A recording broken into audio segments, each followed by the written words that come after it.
sports fans? Your favorite sportsbook, BetUS.com, is back for our 28th year of NFL action. With the industry's biggest sign-up bonus of up to 200%, BetUS offers our members the opportunity to cash in on all your favorite sports, including NFL, NBA, MLB, and more.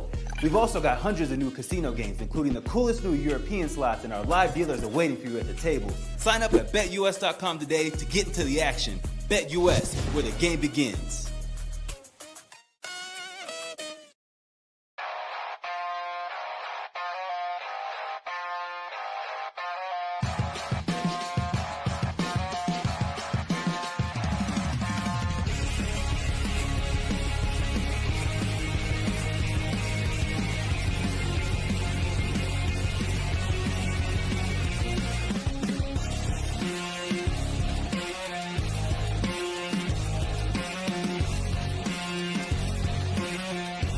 And now, broadcasting live from Las Vegas, the Snake Sports Talk Show with Jake Silva starts now.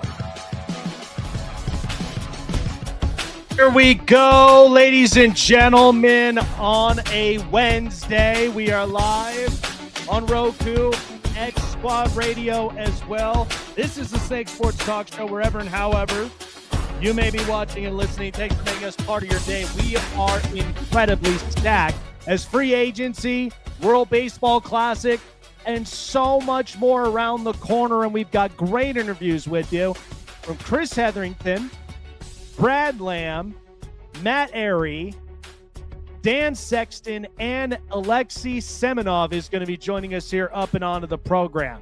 Appreciate everybody for joining us. And what a wild story in free agency. We're going to get right up and into it. So first of all, we thought this trade would have honestly been processed through wrong. It did not happen. So the Las Vegas Raiders and the Baltimore Ravens, the situation that has happened is this: both teams were looking to try to trade Maxx Crosby to the Baltimore Ravens in exchange for 2 first-round picks. And we thought it would have been a done deal. Here's the clarification everybody has to understand. These are all verbal agreements until by the time that the paperworks are printed out, then it's official. Because they have to go in, they print them out, they sign off on the contract, and then boom, it's on social media. So what happened with the Baltimore Ravens is all of this was surrounded because of a failed physical for Maxx Crosby. Now, what this also means is that they were trying to get everything set in the middle of this deal, and then in the end, the Baltimore Ravens backed out. So what does this mean now for the Las Vegas Raiders? They came in here with $121 million in cap space to spend, and they spent it on quality players. Kwity Paye, Quay Walker. They had a whole bunch of really good pass rushers I like. And now because it fell through, now the Raiders are asking themselves, what do we truthfully do about Maxx Crosby? Because this wasn't quite, in the plans. And Max, here's the other thing I look at too, is that the relationship between Maxx Crosby and the Raiders, he obviously is a competitor, and he wants to win, and he wants to win right now.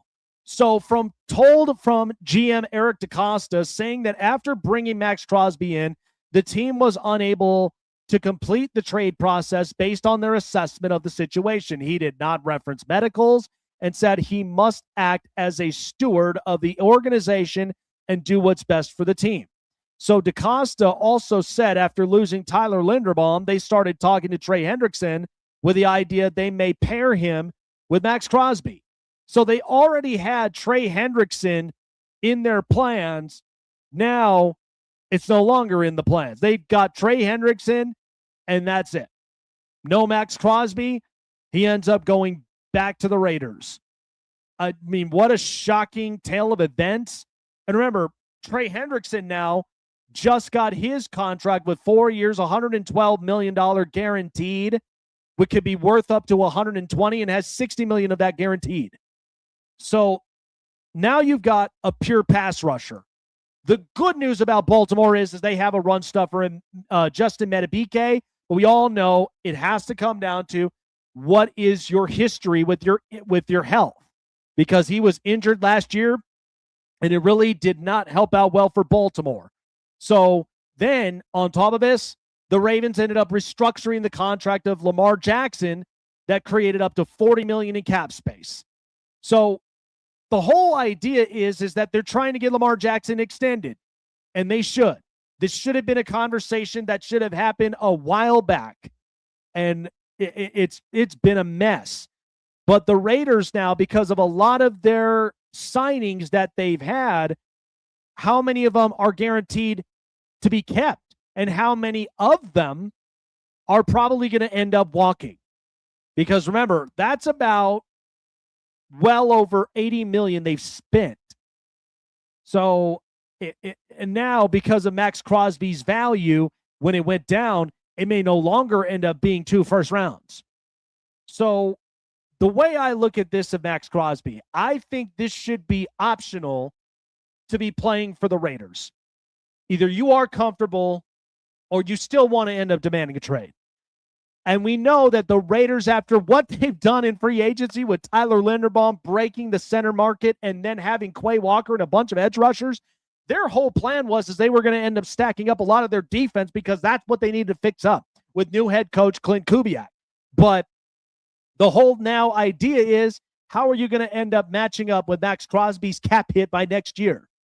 Because you're going to end up owing some money in the middle of it and owing about $38 million.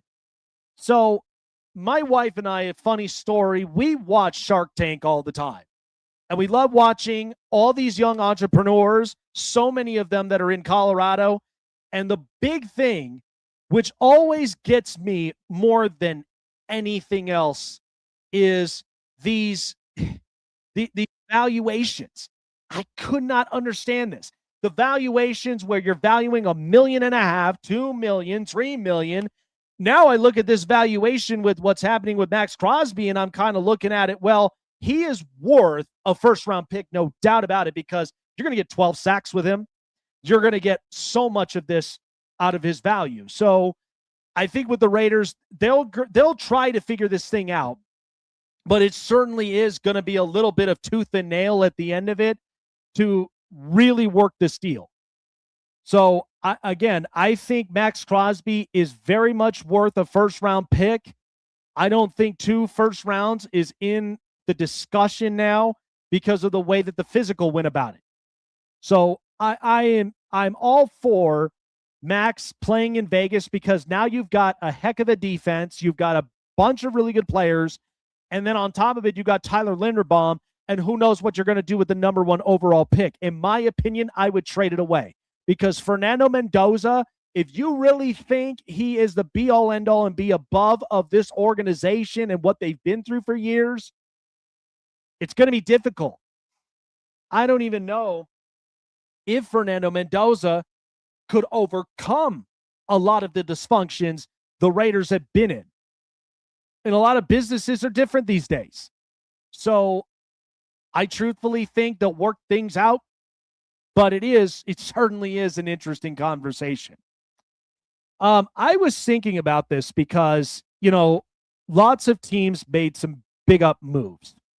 And I wonder, though, the teams that obviously made moves all in day 1, but didn't quite make the moves in day 2 and day 3. I wonder if there's going to be more into the discussion than we thought. Because right now, the Chargers haven't been active. All they've been doing is they have been re-signing a lot of their players they have now. With Del'Shawn Phillips, they got Trey Pipkins. They got a bunch of other really good players. So them in Denver are mostly the teams that are quiet, yet are slowly sneaking in to try to make a deal. Every one of the teams have different paths. They have different they have different philosophies with where their organizations are going. Doesn't mean that they won't get deals done. Maybe there's somewhere, word out of the grapevine, there may be a trade somewhere. There might even be a big signing we don't even know yet. So it's been really interesting throughout this free agency and so many different moves. I'm just curious with where the rest of it is going to go. But this free agency so far has been fantastic and a lot of excitement, and yet a lot of twists and turns, like what happened with this Maxx Crosby deal. But there's still many more free agents out there waiting to be signed. So joining us, former NFL fullback, and listen, I love the value that we're seeing with fullbacks these days because they really are important, especially for teams that really want to run the football hard and get more blockage up front. Joining us, Chris Hetherington on the program.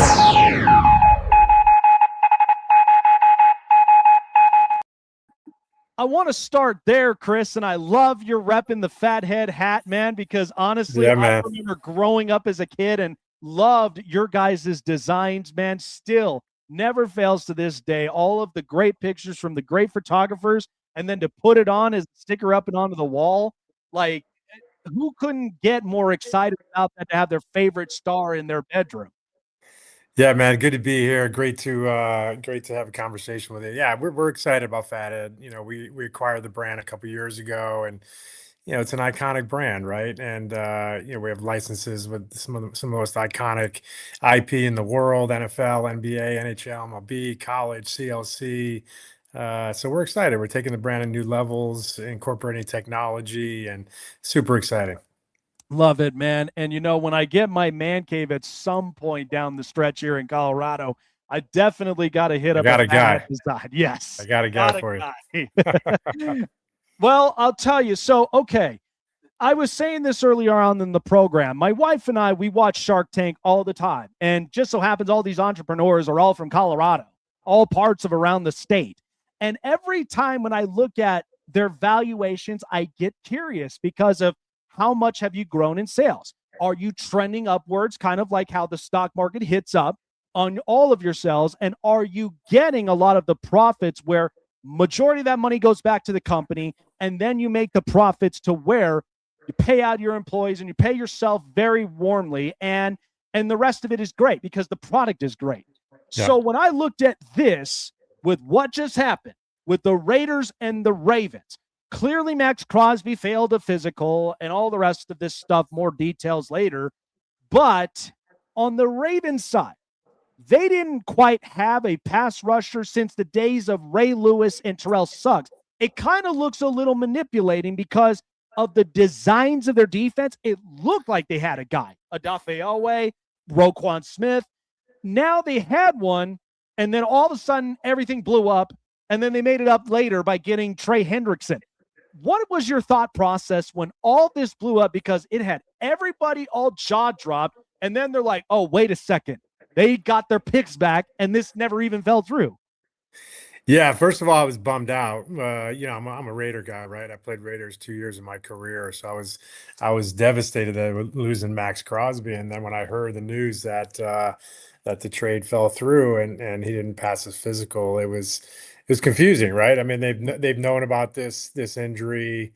I think it's pretty clear, I hope, for Max's sake, and that he comes back healthy. But it seems a little bit, we'll call it weird to be politically correct. They ended up getting Trey, and they ended up saving 2 first-round draft picks. So, the Ravens made out well. I'm very interested to see how this plays out, Jake, with the Raiders, right? It's kind of an awkward situation now where, they try to trade him somewhere else or does he stay? I mean, their roster is certainly different. They've made, I think, in my opinion, made some pretty good moves here over the last several weeks in free agency. And so I'm hoping he stays, and I'm hoping he, kind of embraces everything happens for a reason, and he's gonna roll with the squad he's been with. With the Ravens, because the whole idea surrounding this was they wanted to extend Lamar Jackson, as they should, because he's winning 75 to 80% of your games. You let that walk out the building, who are you going to have now at quarterback? I would make the argument, even when they had their competent quarterbacks with Joe Flacco and the late Steve McNair, it's not that simple to find your franchise quarterback. So they now restructured and they saved up $40 million. So, but now on the Raiders side, think about this. They were at $121 million, Chris. Yeah. And then now all of a sudden with that falling through, now that cap hit with Maxx Crosby's contract, how are they going to work this out? And at the same time, the guys they signed, I love this. When was the last time you ever heard the Raiders really making honest and sincere noise in free agency? This has been a long time coming since they've been doing this, where I felt good about what their signings have been. Yeah, man. You got Brady and you got, some smart minds in the building. And look, the Raiders, being part of the alumni, world, there's a lot of pressure to win, man. And I think they're feeling that. And it's been certainly been disappointing over the last several years. Last year obviously was a really rough year. I was excited about Pete coming in and really, doing what he does best, and that's really changed the culture. I think the culture really needed to change in the building and at the Raiders, and it didn't work out. And so I like the new hire. I think the new coach is going to do great things. I think he's going to really, be a culture setter as well. But you need to have a balanced team, as you know, right? And they need some help on the offensive line. They certainly need a quarterback.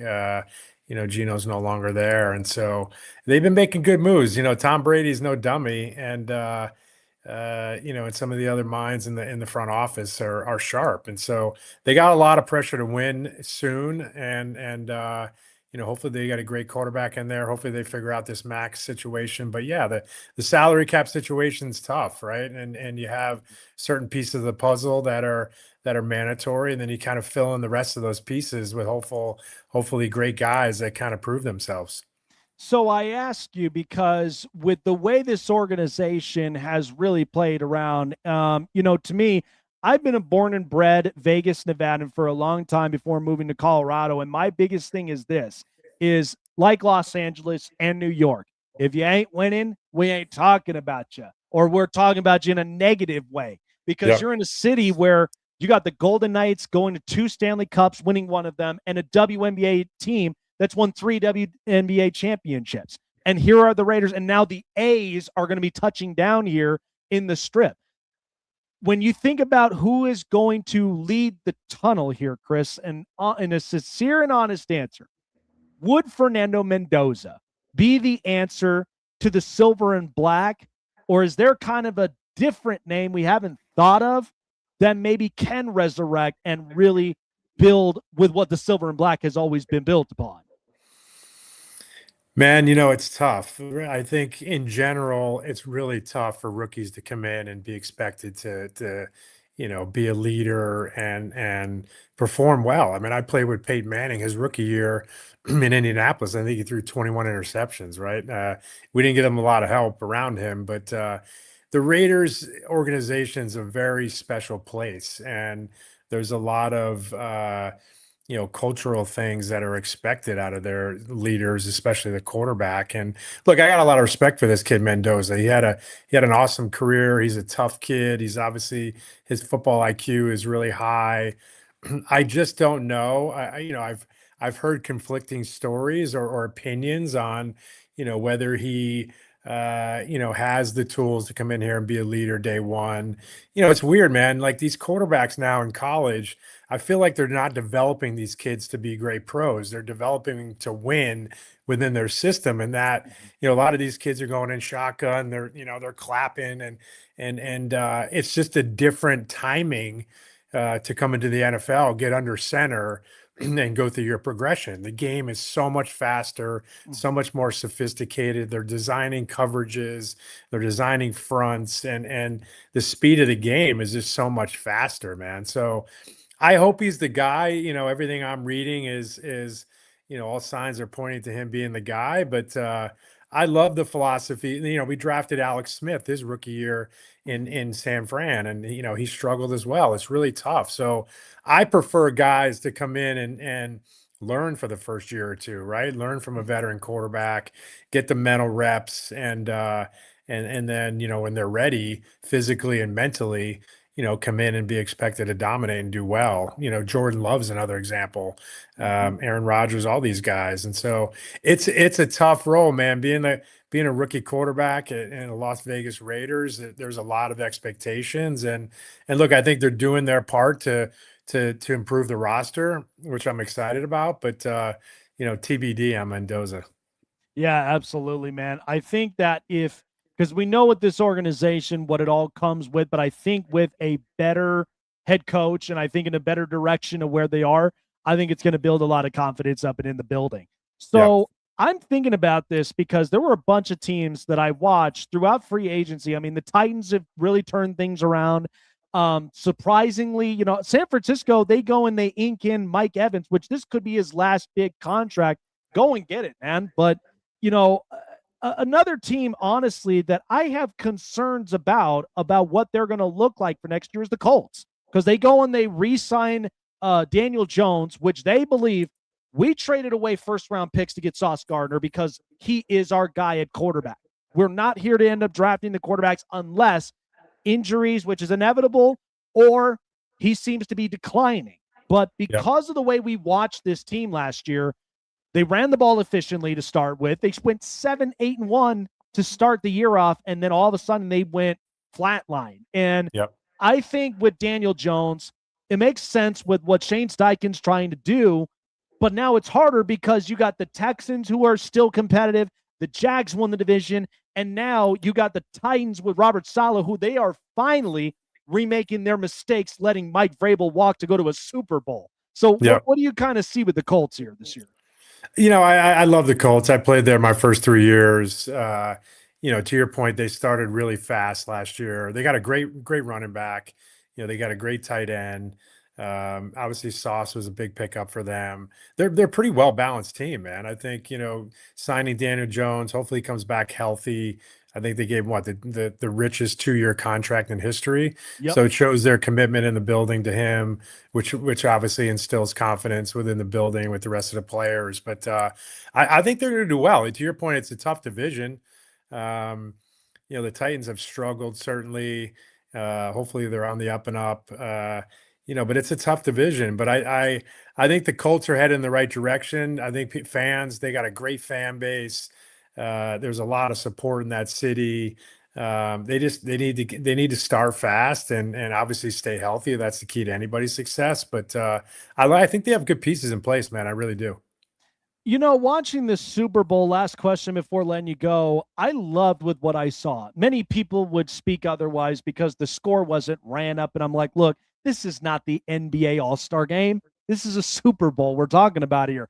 To me, I respected the chess play craft from both sides with defensively because it was physical and all they cared about was run the ball, keep possession on our side, and we will strike into the end zone. And then eventually the Seahawks got the last laugh in the middle of it. So I love watching, even with new school technologies and where people are being more pro-offense, I love the fact that we still have the old school gridiron physical football.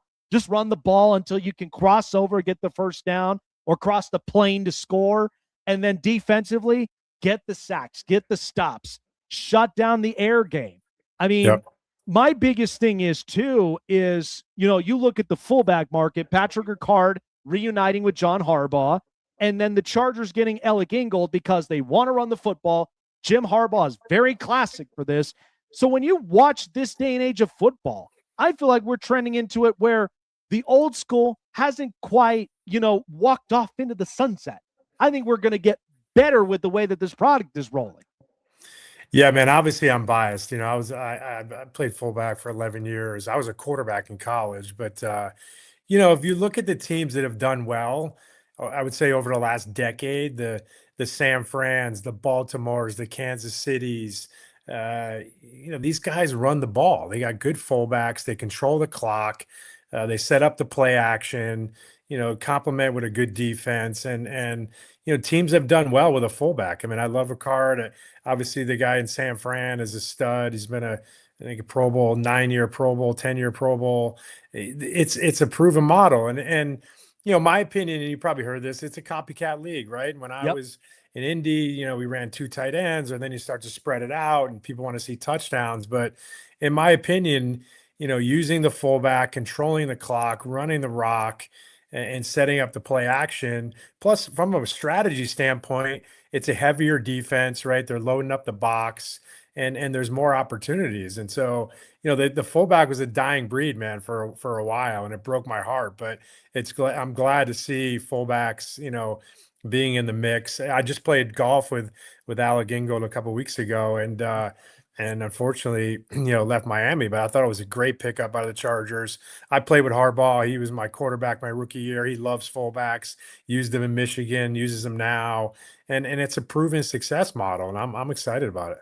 Yeah, it is interesting because I even look at teams that, they're kind of more just quiet because they're more prospecting of a lot of the wild wackiness in the free agency. But I feel we might get a little bit more surprises as the days goes on with free agency. And with a lot of these competitive teams, they want to take the next step to be competitive because we watch these teams get to the Super Bowl and a lot of them that get to the playoffs. So should be interesting. Big shifts. I can't wait for it. Free agency's been fantastic. Chris, appreciate you for coming on by, anytime, man, brother. and joining it. Absolutely, man. It's going to be interesting. Let's see what we got in store for free agency in the next couple of days, man. We should see. Yeah, it should be great. Great to be here, man. Absolutely, man. Take care. Yeah, it's fun watching free agency like this because you just don't know the wild surprises that you're going to get in a lot of these. And I think he said it best is I think, with the Raiders are going to have to figure out one way or another. And John Spidek, the GM that's there, this is just another year for him right now to really kind of figure out the identity, the direction that they truthfully are trying to get to. And I think it does take time for organizations when they do this. And it also opens up other conversations on top of that as well. So lots to discuss. We've got World Baseball Classic. I cannot believe that the United States ended up losing up to Italy. Pretty upsetting for a lot of Americans. I mean, I could feel it. Sucks. But it's been a great World Baseball Classic thus far, and I'm excited to see where the rest of it goes from here. We got a lot going on around the corner. Canada is now officially moving on. Congrats to them. And Cuba is now officially eliminated from the tournament contention. So it should be interesting in the next couple of days, all the way up to the 17th. It's been a great, great tournament turnaround, and we'll definitely talk more about that here up and on the program. All righty, folks. Well, I've been talking about this many times. So right now in the United States has now become the leading cause in the United States. It is insane. And a lot of that, what is that all contributing from? Cigarette smoke, chewing tobaccos. And then not to mention vaping, especially for a lot of these young teenagers. And here in Colorado, where they have passed the law, where they are trying to end selling vapes to a lot of the teenagers and kicking these out of all of their schools. It is a tough battle through and through. But here on the Snake Sports Talk Show, we are proud to partner with Slapple, the alternative nicotine gum solution to your nicotine kicks, whatever it may be.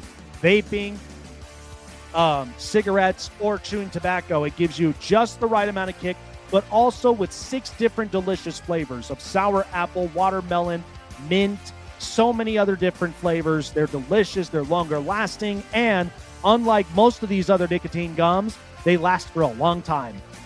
And they help with all of your nicotine cravings and with all your flavor cravings as well, for those that have that kind of sweet tooth or those taste buds that you want to revive up. Check it out for yourself and slap your cravings with Slapple.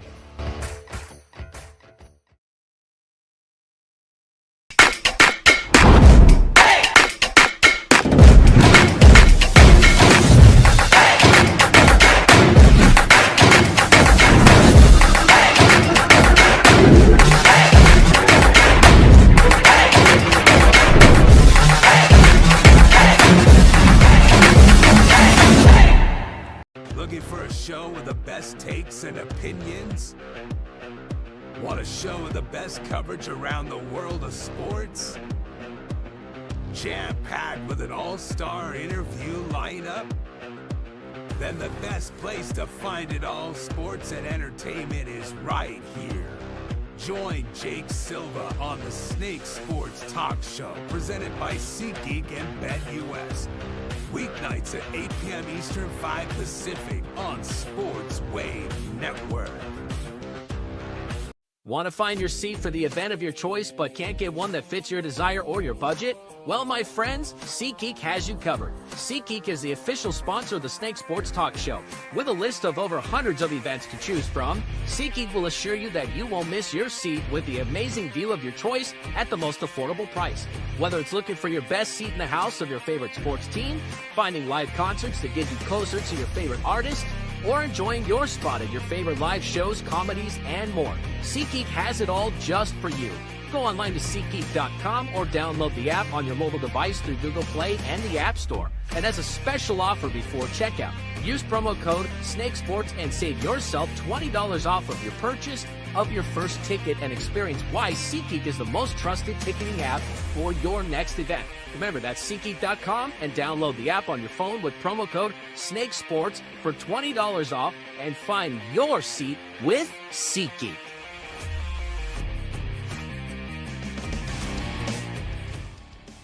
Welcome back here on the Snake Sports Talk Show. Free agency is underway. These last couple days have just been outrageous, but it's all fun here on the Snake Sports Talk Show. So I was thinking about this because lots of the conversations, we talk about quarterbacks and we talk about team fits. So the Arizona Cardinals, as we mentioned before, they ended up announcing that they were releasing Kyler Murray. It doesn't seem that there was going to be a trade involved, and I don't blame them. Here's the thing. The contract stinks, okay? And we've been saying this several times about Kyler Murray, is the Arizona Cardinals, we know that their contracts, the taxes, and all the rest of it are all different, but one of the biggest things that we know when it comes to these contract talks is salary retentions on either one of the team sides. Who's going to handle the contract? And nobody wanted to. So now, and as I've said before here on the program, that the one place that makes sense for Kyler Murray is Minnesota. Look, they've released Harrison Smith and Javon Hargrave. They brought back Aaron Jones, but on a reasonable deal.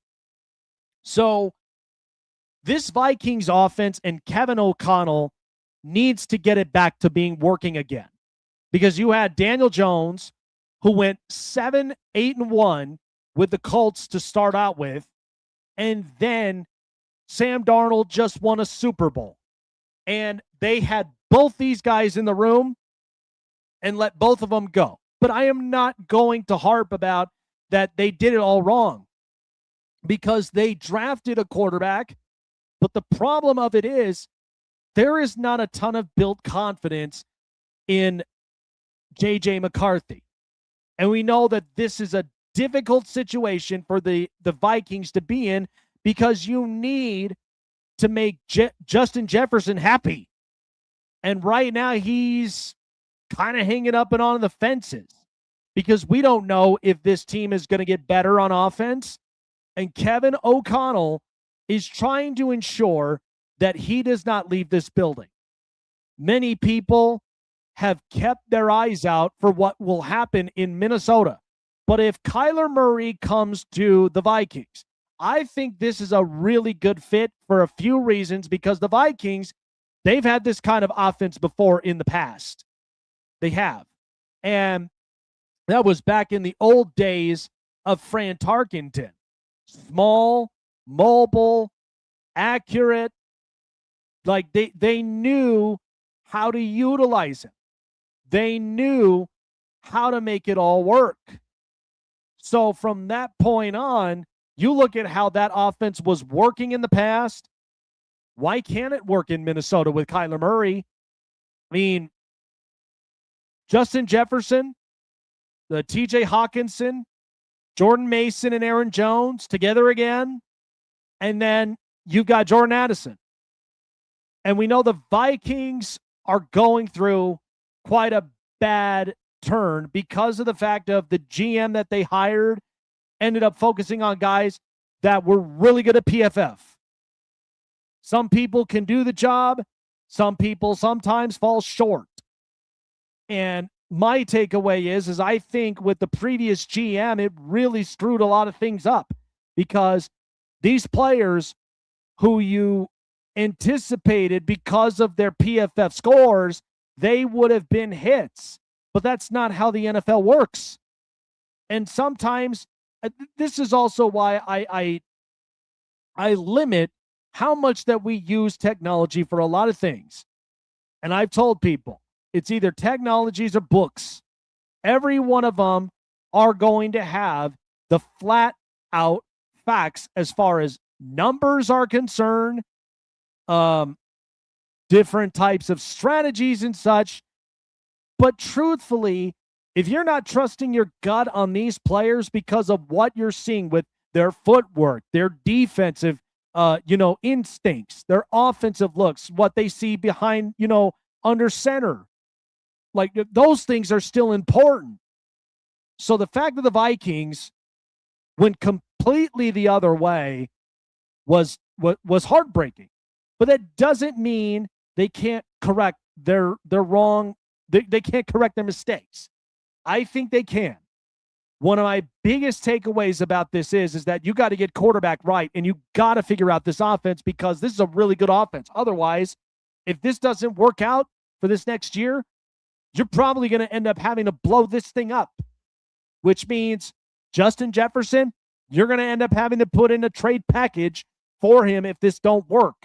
You got Jordan Addison, and to me, I know he's gotten some personal issues, but man, doesn't a lot of wide receivers in this league usually sometimes come up with some kind of baggage. And I'm not saying that to be disrespectful, but that's just kind of the nature behind the beast. So there is a lot of that I look at, and hopefully they can figure this out. But I think with the Vikings, with what you're seeing right now with the Bears, and I mean the Packers right now, I'm questioning about them themselves because I don't know what they're going to look like next year. The Lions, they fired their offensive coordinator, got a new one. The Lions are starting to get some different pieces. And remember, David Montgomery is gone. In comes Isaiah Pacheco. I think this is a very good run for them because they still want to run the football. Jahmyr Gibbs is clearly their number one. And so the Vikings don't have time to sit around. They really got to make some aggressive moves, and that's exactly what they need to do amongst all of these moves happening up and in free agency. Time now for the news. And now, here we go. Hey everyone, it's story time. This is the hot press. All the latest news that are happening around the NFL, but first, the WBC, which has been really entertaining up to this point. USA loses to Italy last night, and now they've got their backs against the wall. So the situation is, as of today, is that U.S., in order for them to punch their tickets, either one of Mexico or Italy has to win. But here's the kicker. The kicker side of this is that for Italy and Mexico to both make it in themselves, they play tonight, and Mexico has to basically win, but they have to win under the 4 runs. Because if it's under 4 runs on top of all of that, then USA could be knocked out. I really am pulling for our Team USA baseball team because they've got a great roster, but I felt like last night just kind of felt like it was nonchalant in my opinion. And to me, it's like, that's usually not us. We're competitive. And we know Italy, they're pretty competitive themselves. Jack Paglione and multiple others on Italy's roster, they really gave it to them. So hopefully they can pull this off, but that would be just a wild kicker if both Italy and Mexico somehow, some way ended up working to where it's not more than 4 runs total in the entirety of this game. So that's going to be interesting. Other news themselves up and into free agency as we keep things up. So the ex-Miami Dolphin Bradley Chubb, who's moving on from Miami as Miami is blowing up all this stuff, is headed to the Buffalo Bills for a 3-year contract. They're solidifying their defensive front. The Bills right now, like they're making up some pretty decent moves themselves because they want to keep competing and they want to keep, Josh Allen and them happy. And so for them to get DJ Moore and have Bradley Chubb to stop the run, this is really good for the Buffalo Bills. And to me, you watched with what New England was. I felt like to them, that felt like a stinger because you lose to Denver. New England goes up and into a Super Bowl, and now you're kind of looking around, and Josh is feeling, look, I can't make this mistake. I also have X amount of time here for us to compete, make it in, and really make a showing for the Buffalo Bills to get in to that big dance. So it's going to be interesting. Love the move. I think it really helps out with their defensive front with Ed Oliver and the rest of them and company. And I think the Bills are still be up and in good shape. All right, that was the news. And now, here we go. Hey everyone, it's story time. This is the Hot Press. Discussing the latest moves with the Buffalo Bills and has played as an honorary Buffalo Bill wide receiver for X amount of years. Joining us, Brad Lamb here on the program.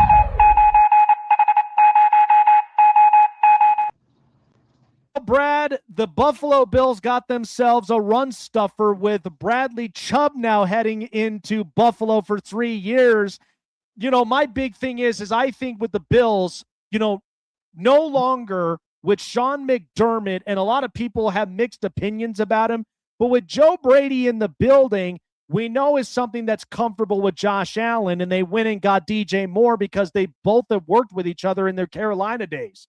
So when you look at this new look at the Buffalo Bills, this is go time at this point, right, Brad? Because there is no room for them to not make it, especially when you got Kansas City reloading. You had New England, who literally surprised a lot of us, but we know Mike Vrabel's a great coach. And then Denver, it's hard to play, in altitude and in, mile high. What is now the game plan for the Bills for motivation for next year? Well, I think as always, home field advantage is going to be one of the key factors in the playoffs.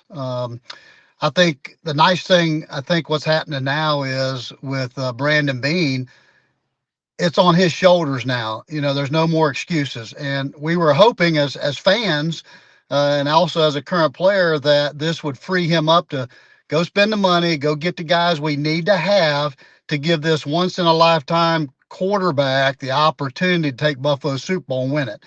And for the fans in Buffalo and Bills Mafia, this is the best thing we've had going for a long time, and we just don't need to waste it.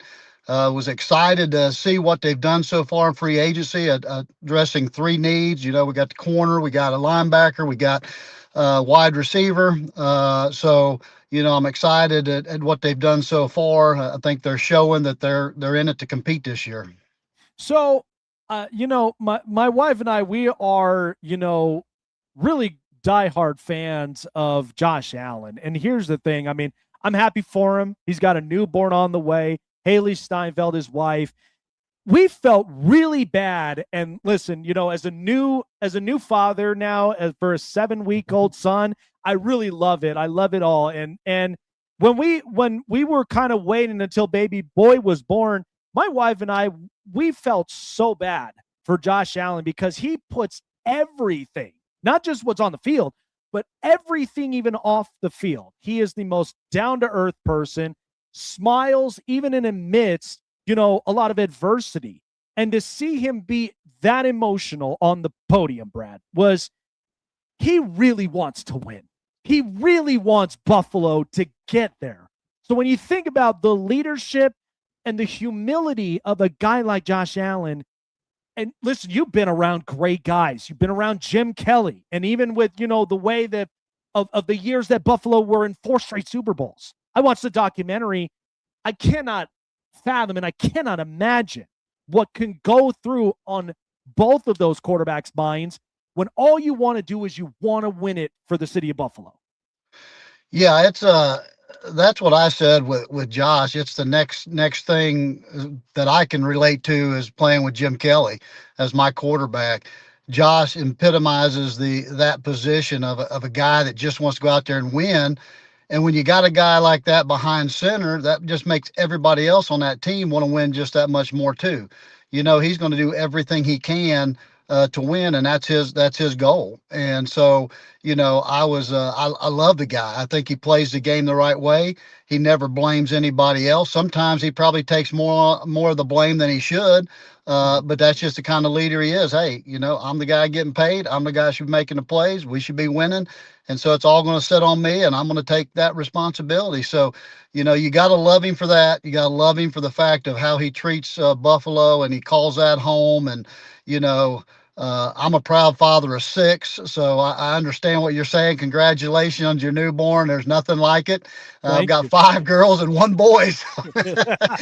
So I only got 1 football player out of the bunch, but, great kids, and that changes your life. And, hopefully now he can say, I won a Super Bowl when my son was here. Or, yes. I believe so. And Buffalo is going to go nuts whenever that happens, and I know it's going to happen one of these days.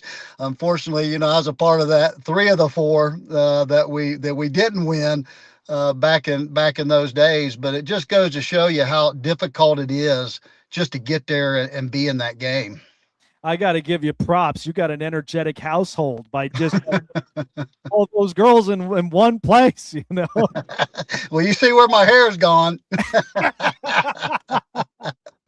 Well, so I think about it this way, right? Because the coaching scheme, I don't want to sound disrespectful when saying this, because to me, it's honest, unbiased, and it's really an honest perspective of how I look at it when it comes to the coaching schemes.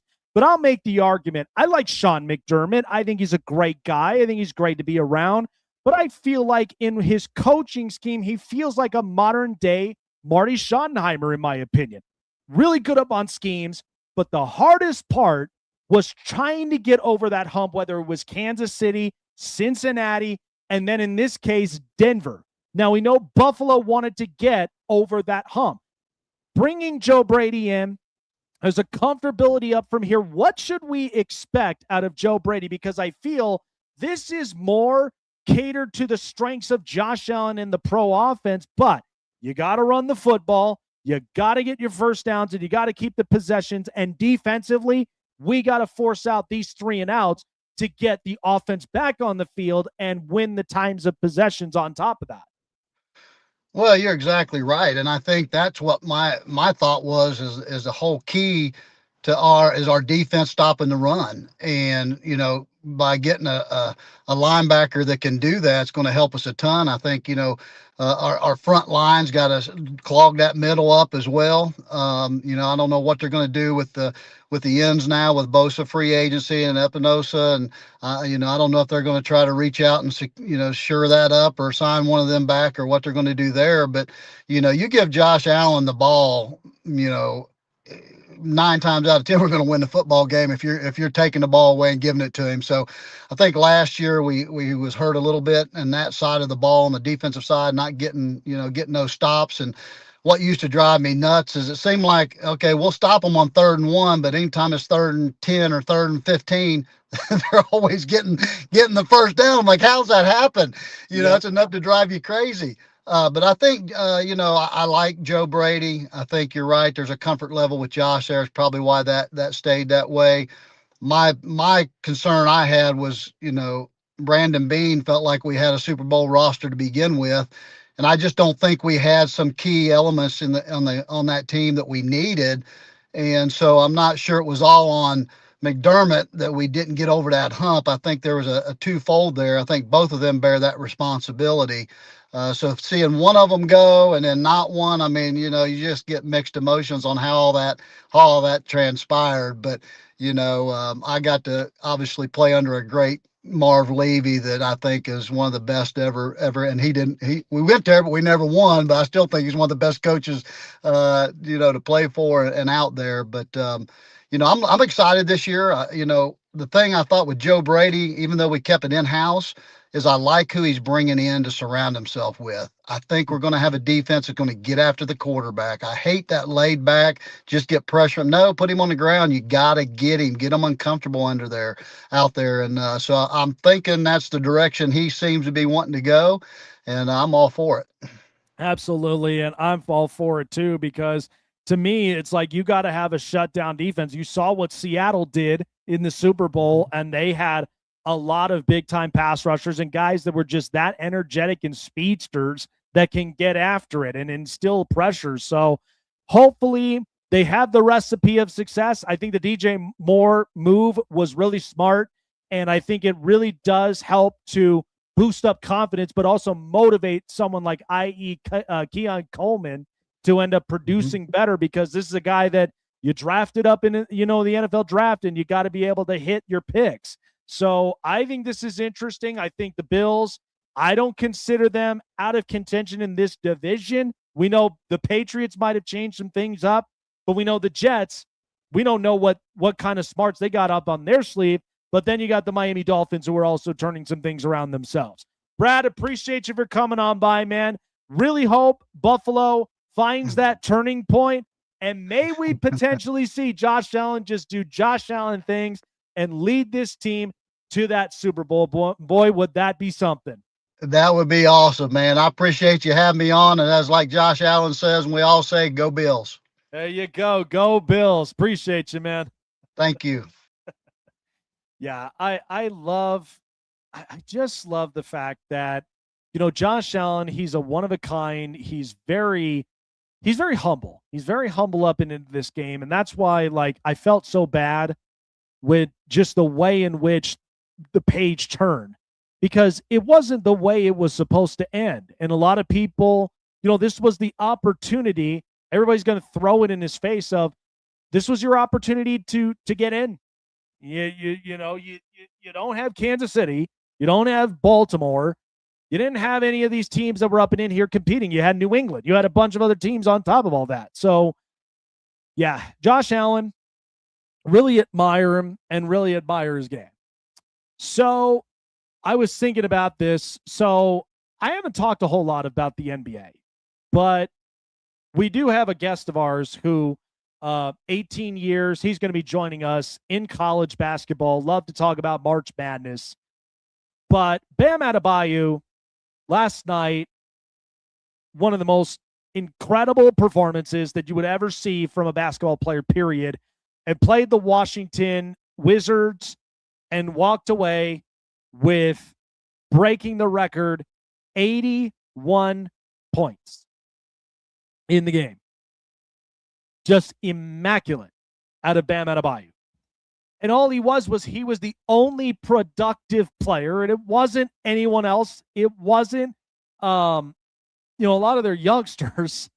And, Tyler Hero out, Norman Powell out. This was just him manhandling a lot of these kids with Alex Sarr, Trey Johnson. And look, say what you will, but I admire, records that we really don't see a whole lot. So people are up and on the fences about it with Bam Adebayo and 83 points he scored total. Look, this was just a night where Bam was being Bam. I mean, I respect that. And at the same time look, the NBA, this was kind of what it was geared towards. It was geared towards maximizing the amount of points, and this got up to 150. This didn't even go up to 200 like the NBA All-Star game. And by the way, that ran up the score, and how boring would that have been if there was no defense? So Bam Adebayo, I don't even say anything much other than that was exciting. That was fun. And so for Bam to, really do it, I think, in my opinion, I think this is one that I think, to me, with Bam Adebayo, I don't even throw any shade. I don't even think I just truthfully believe that this is an interesting situation where, why would people even just, be upset about it? And you got to understand the state of the NBA is that they're running up scores. They're doing all of this. They're doing all of that. And I just truthfully don't think that it's anything that I would be upset about. I mean, it was a fun night, and you're playing Washington.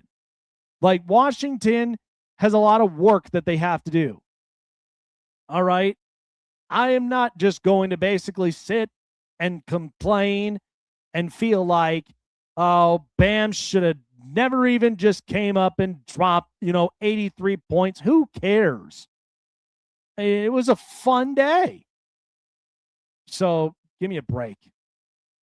That was a lot of fun to watch. More on NFL free agency. Matt Airy around the corner. I like this for multitude of reasons because, March Madness is always fun. March Madness to me, there's many different stories and many different, stuff that can go around. And I, for one, love teams that come up and they just surprise a lot of people. So joining us up and onto the program, 18 years in college basketball over at AU and Whitman College as well. Joining us, Matt Airy on the program. Oh, Matt, it's that time again where March Madness, it's going to be a madhouse, and your usual Dukes, and Arizona this year really looks very competitive. When I think about with March Madness, because there's lots of different stories, 64 programs all together. I mean, luckily we don't have that right now in college football because what really would be the point of it of 137 programs you're trying to make all happy?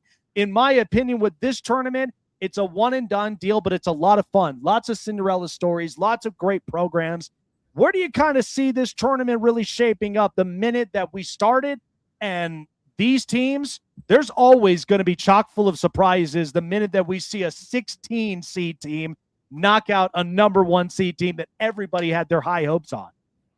Yeah, I mean, you always hope for an FDU to jump up and surprise some people. I'm hopeful that we're going to see some of that. It's been last year was very chalk. We saw a lot of the top seeds advancing. So hopefully this year we get back to having a little bit of Cinderella in the tournament.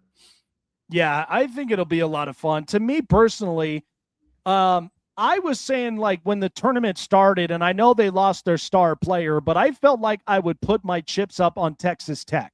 We know that they've lost their star power on that, but I do feel that the resilience they brought together, they've got a very good defense that I really like that can really separate out the wing and really kind of dismantle a lot of that aggression that happens in the perimeter. And then they have some very good shooters to put points up, control the clock. I think Texas Tech, I think they would still be okay into this tournament, but there are questions of, do they get to the Sweet 16? Do they get to the Elite 8? What do you kind of outlook with this team? And I think this may be a year that has full of surprises, but I think Texas Tech, they have one goal, they're very focused, and they want to end up making a lot of noise in this tournament. Yeah, I mean, it's hard to pick against any of the top teams in the Big 12. I mean, it's to my mind, it's not close. It's the best league in the country. Texas Tech has as good a win as anybody. In beating Arizona, who for my money is the best team in the tournament. But I think that they're one of those teams. They're tough. They're well coached. They're resilient, as you mentioned. They run some novel stuff. I think that. Ultimately, that's the beauty of the NCAA tournament, right? A team can find some chemistry, can catch fire, can build some momentum, and all of a sudden, they're in the Final Four. A lot of times we like to, we love it when that happens with lower seeds, but the reality is that a team like Texas Tech, where it's what are they fourth in the Big 12, fourth or fifth? Yep. Okay, that's the you go, well, okay, let's think Kansas, let's think Houston, let's think Arizona. That team can go further than everybody. If the right Pistons are hitting at the right time. So it's going to be an exciting team to watch. I like them. I like their chances. To me, because watching, oh yeah, watching obviously the top teams that we know that we watch like every year that they're in this tournament, your Dukes, your Floridas, your Houstons, UConns, and then Gonzaga's and St. John's. One of the things, though, like Duke really turned a lot of things around post, Coach K. And to me, they always do produce up really well-talented players. You get a lot of the pipelines around the country, but Duke always stays competitive. Similar, you think of with North Carolina. When you think of these big, programs, my big deal is, when does Mark Few and Gonzaga really, hoist that trophy one of these days? Because it's like every year we try with them and they end up close. Then, Duke, they made it far, but even that was a surprise shocker in itself, even with having Cooper Flag. But I just think with the top teams, I think we may end up only having maybe 2 or 3 of them that may end up in the Final Four because of just the roster construction themselves and the coaching aspect on top of all of that. What do you make of it, even with these big programs?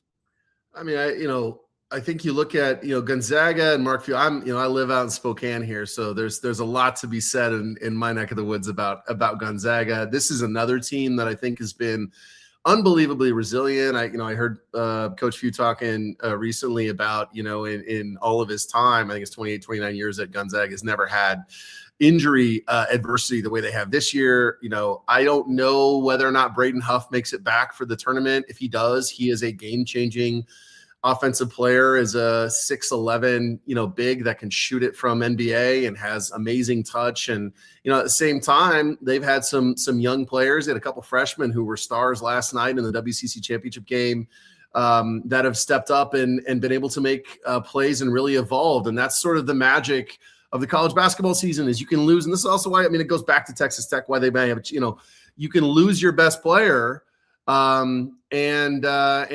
some of these major programs, you just see other people evolve and step up and grow. And, then you put the pieces back together and there's a chance for some magic. I think, Gonzaga specifically, this team is built very, very different from most of the teams we've seen in the past. They're smaller without Braden Huff specifically, even with him really kind of playing a 2 big rotation.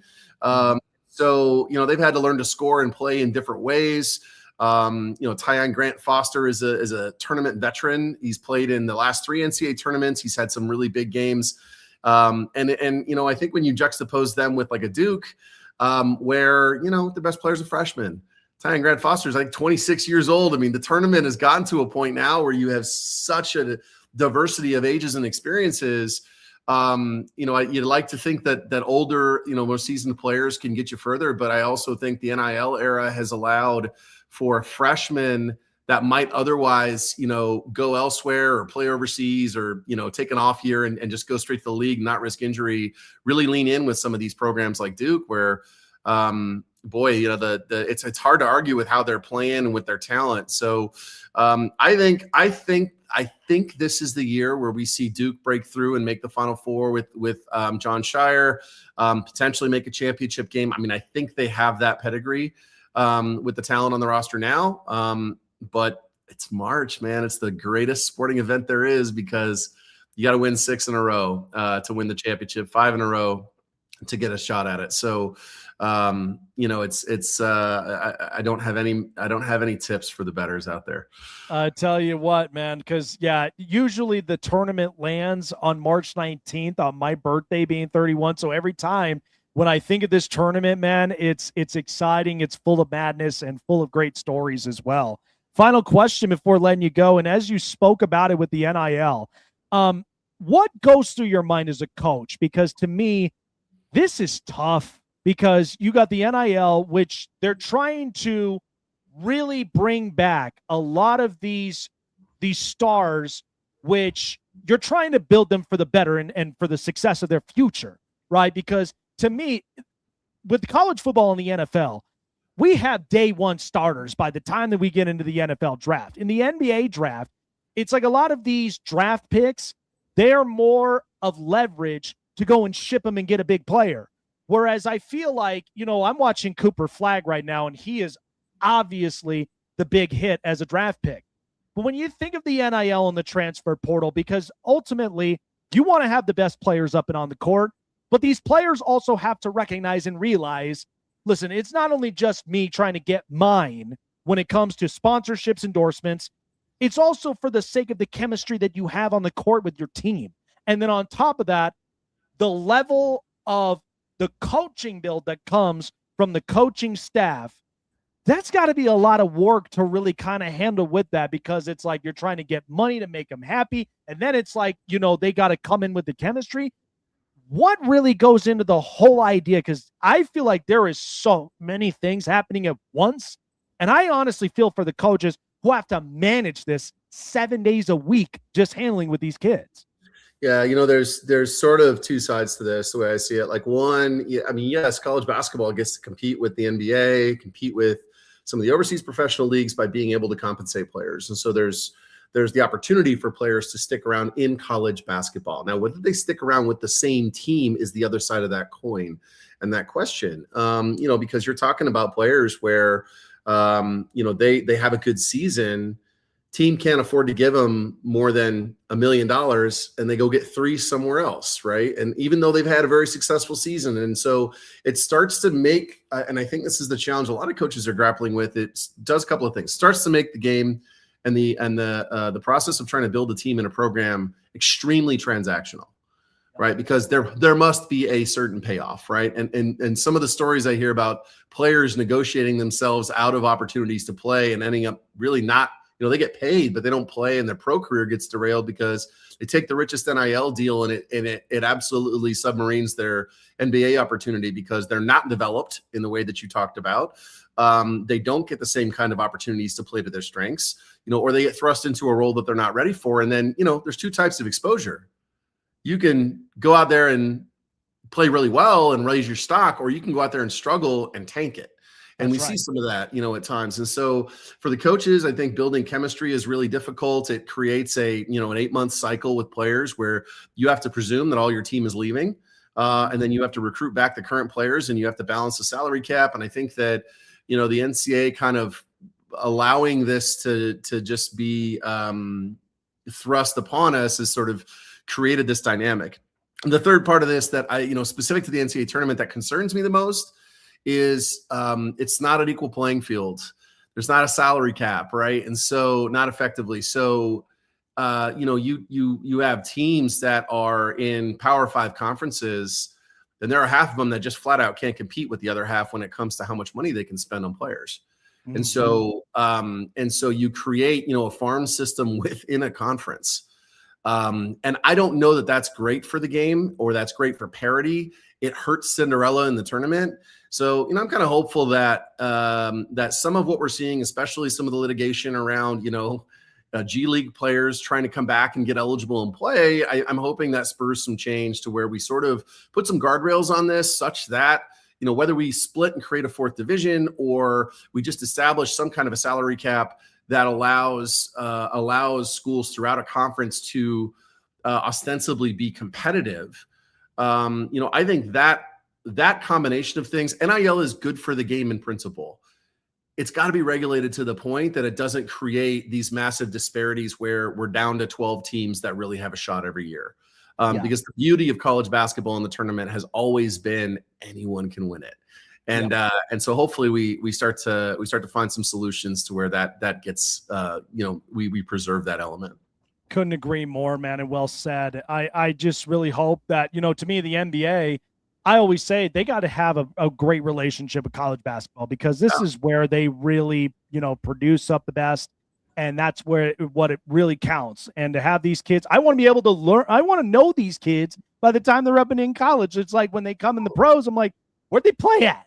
To your point, the principle's good, right? The idea, like, pre-NIL, you had kids leaving for the draft that weren't ready and disappeared and end up with no real future, right? And not only that, but no real, they leave school early, so they lose the opportunity to connect with and use alumni networks and develop their skills, beyond sports to be able to move into things when the ball stops bouncing, and have productive careers in life. In fact, I do a lot of work right now trying to help athletes do that very thing. And so I think that in principle, the idea that you're going to compensate athletes so that they can stay in school, that they can develop, and it does become a farm system for the NBA is a great idea. We just have to regulate it enough that it's not wildly imbalanced and creating these disparities. Absolutely, 100%. Matt, appreciate you for coming on by here, man. This March Madness tournament is about to be fire and exciting. Really appreciate you for taking the time, man. Good luck to you as well. I know you got a championship coming up at some point, man. So good luck to you, man. Best of luck, and we appreciate you coming on by on the show. Thank you. Thanks for having me. Absolutely. All right, moving fast up and on it because all the interviews have just been fantastic. So joining us, we watched the Olympics and watched the United States national hockey team winning gold alongside with the women's national hockey team. But we really think, this landscape would have changed if Russia was really competing up and into it, if this didn't end up happening. So to join us, talking a lot more about it and the experience behind it, Alexei Semenov joins us here on the show.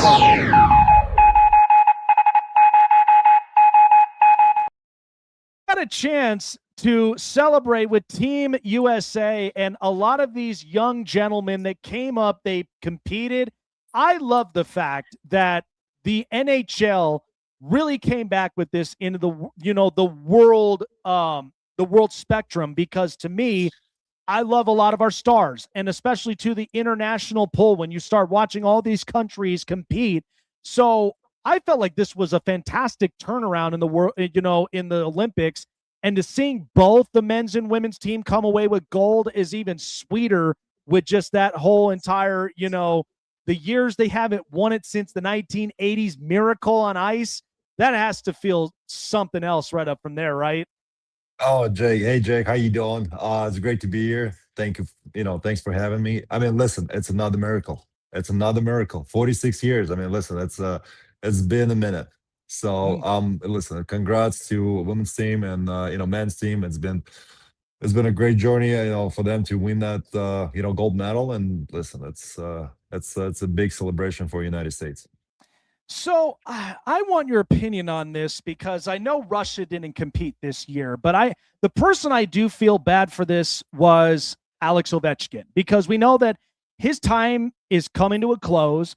And I felt like this would have been the best icing on the cake as a farewell tour for him, because he gets to represent for Russia. And we know that, there's always civilized unrest in every country because of our leaders that we have, the situations that we're put in. And I was listening to the Madam President of the IOC, and here's my thing. I mean, we just watched, Kash Patel celebrating with the team, but it didn't influence so much of like what's happening right now in the States. Nobody's even talking about that. But it's like, I'm trying to make things sense, because to me, we've played in the Olympics under Hitler's regime at one point, and one of the stories that was the most iconic movie of The Runner won gold medal that year. And so I'm like, we could face every adversity. The miracle on ice. We know that the Soviet Union, it was a different timeline, but even that was competitive because you had high school, college kids and playing and winning the gold. So I feel like there was some sort of explanation for this, but I feel like this table could have been turned very easily if Russia competed, because U.S., Canada, and I would make the argument Finland and Russia would have been my top 4 teams right there. Well, 100%. I mean, first of all, hockey is unpredictable. Like, 46 years ago, United States showed that, they can win with the college players. So it's unpredictable. You don't know who's going to win. And there's always teams are coming out and, they can win anytime, anywhere. So same thing with the NHL. Exactly. You like, oh, this is my horse. You put in, not, just a bet on the one of the teams. And all of a sudden, the team just barely got into the playoffs. And all of a sudden, guess what? They're in the finals. Mm-hmm. So you never know. That's why the hockey is so unpredictable, and it's just fun to watch. For Alex, yes. I mean, what a great player. He's done really well. And, he's just an amazing goal scorer. Yeah, that could be unbelievable. Just cherry on the top of the cake, 100%. He was just waiting for it. Didn't happen, but the life moves on, and he's done so well in his career, and everyone knows that he's one of the best out there. So we got to witness, for years. I mean, we looked at South Florida, South Beach. It's 24/7 bikini season, and people think about, can we have hockey in South Florida because of all of the weather, and then not to mention the tropical storms. But I mean, I tell you, Tampa Bay, with their reign that they had, winning Stanley Cups and being competitive as they are, when you go back to, the LeCavier years and, Martin St. Louis, and then you go and you played for the Florida Panthers, who now are back-to-back Stanley Cup champions. And what are the chances, Florida makes it in? I mean, they made it in one time, and then they had to rebuild again. But now they're the most competitive.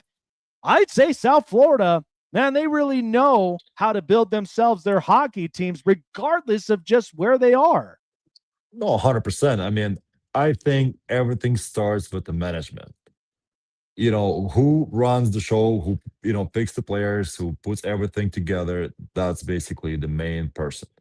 And I don't understand why their general manager didn't get award of the best general manager of the year twice already. Like, I don't really understand that. But listen, it's not my alley, and but I think he should be one of the best general managers in the NHL. I agree. Yeah, and that's what it comes to, like, to put team together, to get staff together. It's not just one guy. I mean, yes, he pulls the trigger, he tells who to take, he fills those spots up, but at the end of the day, it's a whole team, and you have to put, I don't know, like 60, 70 people together to win the cup. And it's not about the goalie. Yeah, a goal is a 50% of the team, right? Who's playing on the ice, but you got to put all those 60 or 70, whatever, 100 people that working for that team together to win the cup. Absolutely. And it's a team effort. That's why I love hockey so much. I mean, as a Vegas born and bred kid, like, we didn't even have hockey, and people were questioning if the hockey would work in the desert. And now all of a sudden, the Golden Knights now have been to 2 Stanley Cups and have won one of them. But their whole task is, we want to build a culture. We want to be aggressive. We play together as a team. And we're also a league of extraordinary gentlemen, because we're classy. You got to tighten up the tie, and then you got to go out and you got to have some fun. Final question for you, because as a former defenseman, I start seeing this more often, I think, because of just the way the game has changed. But back then, I mean, you had defensemen who got down to the nitty-gritty. They were there in your face, giving you checks. Now I'm seeing a lot of offensive defensemen. And not to say, can't have those, because there are some guys that really can make the slap shots and hit them right up and into the back of the nets anytime they want it. I mean, Cale Makar, several other really good defensemen. But when you think about that, what does it take, truthfully? I mean, there's still defense involved, but when you get involved into the offense, what does that really, kind of go into? Might have lost the connection here. Uh-oh. Gonna wait till he comes right back up. Yeah, I think it's incredible. Oh, there we go. Yeah, I'm sorry. Something happened. No worries. So, listen, back in the days, it was a little different hockey. It was a little different. And, one of my idols that, I was looking up to was Chris Pronger.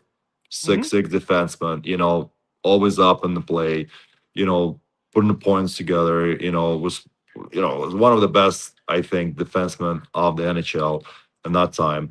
And he could skate, he could fight, he could do anything out there.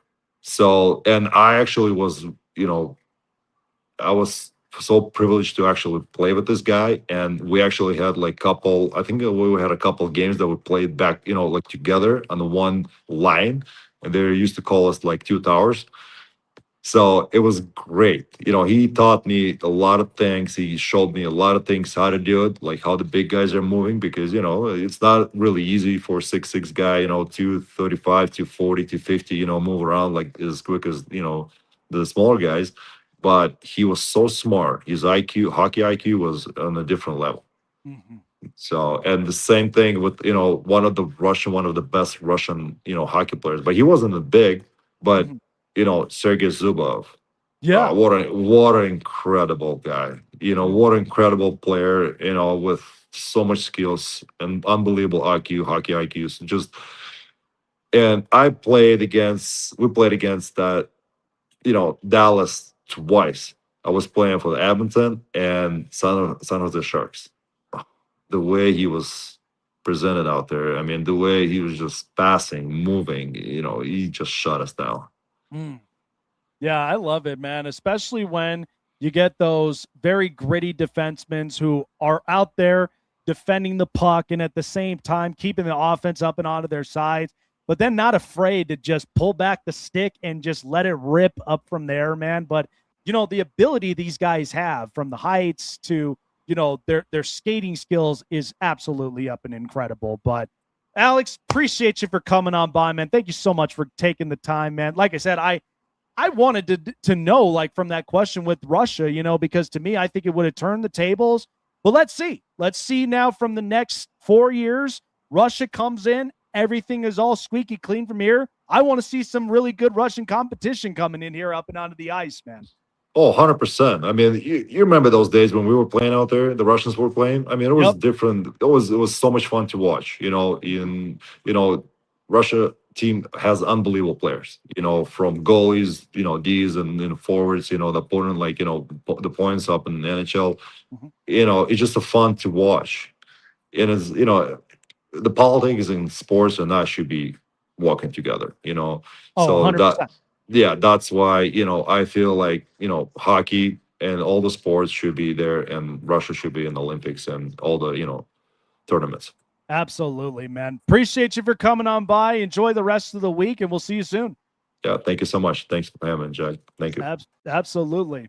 All right, we're going to turn the page here quick. We've had a lot of really good guests here up and onto the show. And lastly, our guest joining us, Dan Sexton, here on the program. We talked to one from the defensive side of the ice. Now we get to talk to one on the offensive side of the ice. So the NHL trade deadline, in my opinion, like it was a really good turnaround. I mean, the fact that you see Nazem Kadri go back to Colorado, the Anaheim Ducks really were up and onto the phones. When you see a lot of that with trade deadline marks, because a lot of them is teams in front offices, they're putting their chips together. They want to compete and to hoist Sir Stanley, but it takes a lot of the right pieces and the capital to do so, to acquire them. What make there's definitely going to be some competitive teams rising up from the bottom to come up to the top to really compete with the big dogs.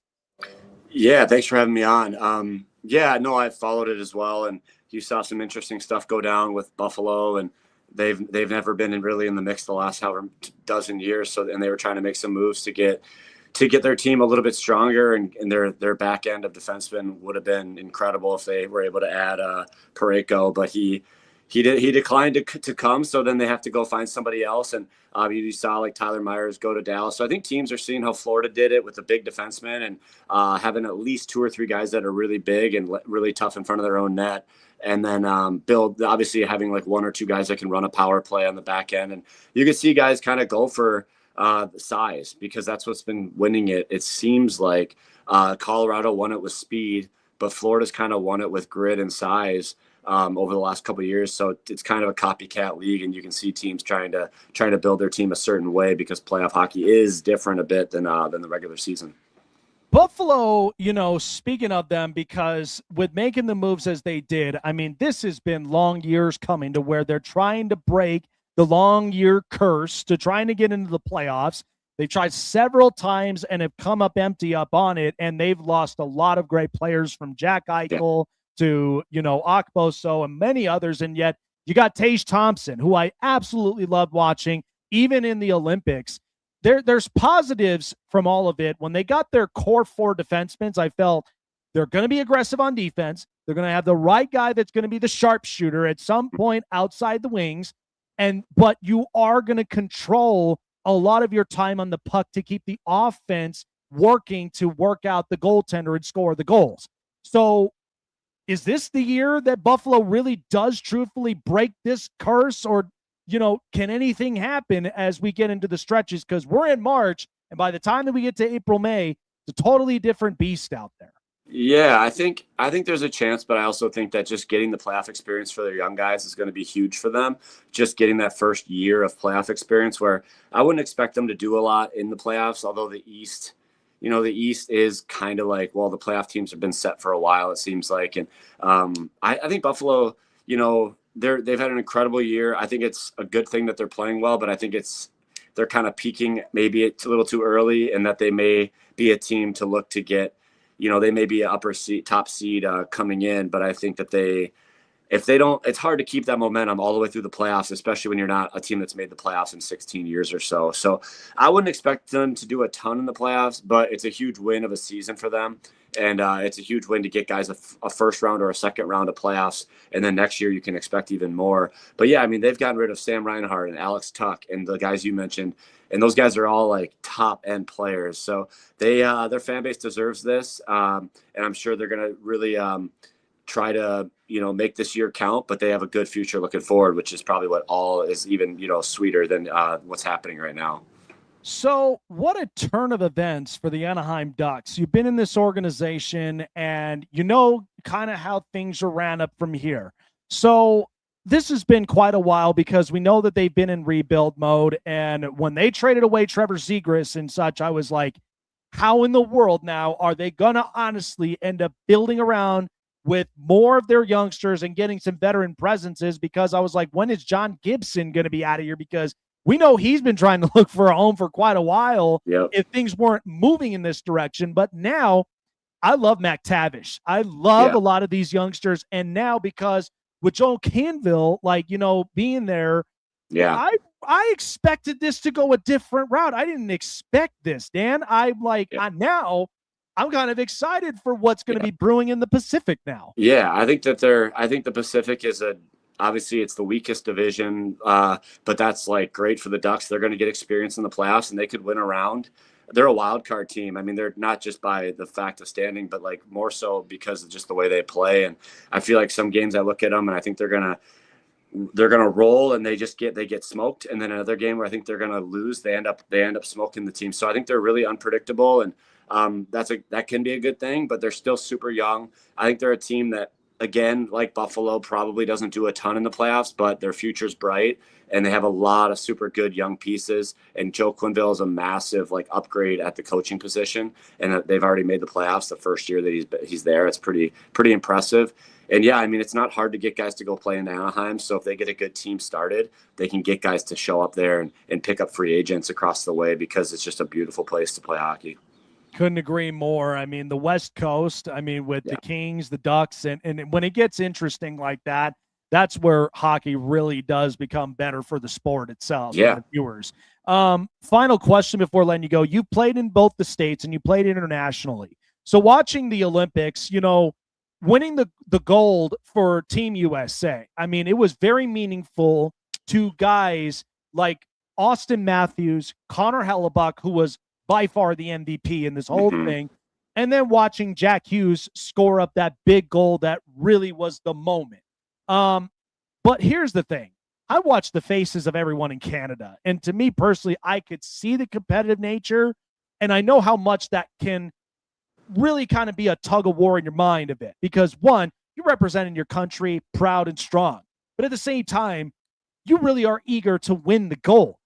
So when we come back into the NHL now, does this become motivation and fuel of fire for them and their regular teams, like i.e. Toronto, i.e. Winnipeg? Because Canada has yet to break the curse of over 30 years of winning a Stanley Cup, and now having them back in the Olympics, they got to get some juice up and in here to get over the top.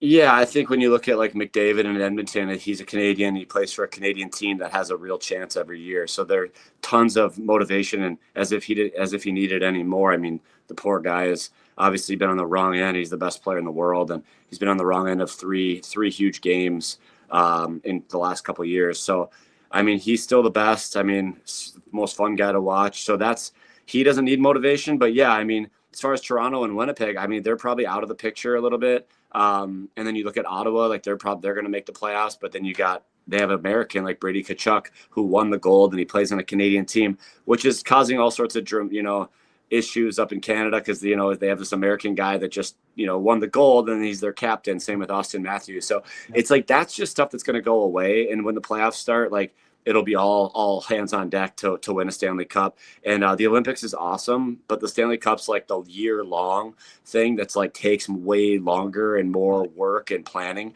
In the Olympics is like a one game and like it's all or nothing. It's just a different kind of challenge, and it's awesome in its own right. But the Stanley Cup, I think at the end of the day, is everyone's going to be like, the more days that go by, the more they'll just be building towards winning the Stanley Cup. And those guys that lost are going to have more motivation, and the American guys are going to draw confidence from it and play better in the playoffs. So you're going to have guys getting motivation in Canada and guys that have confidence in America that they already won something this year. And if they win a Stanley Cup, it's kind of like maybe the pressure's off them a little bit to go win a Stanley Cup, and that might play into their favor, or maybe it won't. But that's what's going to be fun about getting the best on best back in the Olympics. It's also even greater that when you have these players who are captains of their own teams. And so when they go and they're captaining, their country, they're taking that, leadership, that confidence, and they're bringing that back into the building of, look, we won the biggest stage in the world, but I want to bring that motivation here to now we can win with our organization and bring the cup right back to our home. And so it's got to be very meaningful for these big guys. And yeah, we'll see what happens, because the Stanley Cup, the best time of year. It's by far the hardest trophy next to the Vince Lombardi to win, because you're putting your bodies through so much duress, and all the more meaningful to drink that cold beverage out of the cup. Absolutely. You couldn't say it any better. That's well said. And I believe that to be true too. And yeah, by the end of June, those guys are just beat up pretty good, but I mean, it's worth it at the end. And yeah, it's the most, that first round of the NHL playoffs is the most fun hockey to watch to me, because it's just action day by day and 4 games a day and more like afternoon to night. And it's incredibly fun to watch. Love it, man. Appreciate you, Dan, for coming by here up and onto the show. Take care of yourself, and we'll see you soon. Of course. Thanks for having me, Jake. Absolutely. There you go, folks. Man, what a stacked lineup we had here today. Loved every bit of it here up onto the show, but we got to wrap it up here as we get ready for the next week. Really appreciate you guys for coming on by. Appreciate all of you guys for watching us on Roku, listening to us on X Squad Radio. Take care of yourselves. We'll see you guys next week. Enjoy the rest of NFL free agency, and we'll see what's in store for the next couple of days to come. We'll see you guys later. Take care.